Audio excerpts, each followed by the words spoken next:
இலக்கியம் சார்பிலும் பழங்குடிகள் சார்பிலும் தமிழ் ஆய்வுகள் சார்பிலும் பல நிகழ்வுகள் நடத்தி கொண்டு வருபவர். கொங்கு நாடு கலை அறிவியல் கல்லூரியின் தற்செல்வ பிரிவு தமிழ்துறை தலைவர் முனைவர் அரிச்சந்திரன் ஐயா அவர்களை வாழ்த்துரை வழங்க அன்புடன் அழைக்கின்றோம்.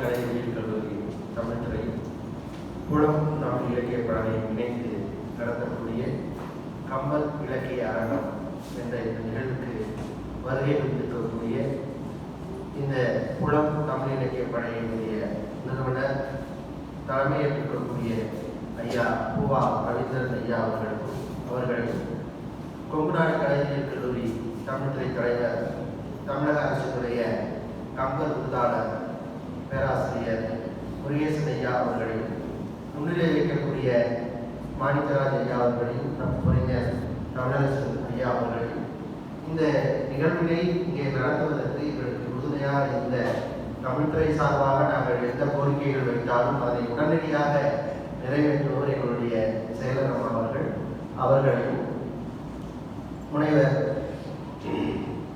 இந்த கம்பல் கலைக்கழகத்திற்கு கவியரங்கத்திற்கு தலைமையேற்று நடத்தக்கூடிய கோவை பூசாக்கம் கலை அறிவியல் கல்லூரியினுடைய பேராசிரியர் முனைவர் பரிமளம் அம்மா அவர்களையும் கோவை அரசு கல்லூரியினுடைய பேராசிரியர் புவனேஸ்வரி அம்மா அவர்களையும் புலம் தமிழ் இயக்க பழமையினுடைய பொறுப்பாளர் சந்திரசேகரன் ஐயா அவர்களுக்கும் என்னுடைய பணிவான வணக்கங்கள். அதுபோல இன்றைக்கு சிறப்பு விருந்தினராக வருகை புரிந்து மரபுரி செய்த மாயம் என்ற தலைப்பிலே உரையாற்றுவதற்காக சிங்கப்பூரிலிருந்து வந்திருக்கக்கூடிய கம்பர் ஆய்வாளர் ஐயா ஆக்கி வரதராஜன் அவர்களை அன்போடு வணங்கிக் கொள்கிறேன். இங்கே இந்த அரங்கத்திலே இந்த புலம் அமைப்பை பற்றி ஐயா அவர்கள் சொல்லும் போது சொன்னார், இந்த வார்த்தையை பற்றி நீங்கள் சொல்லுங்க அப்படின்னு.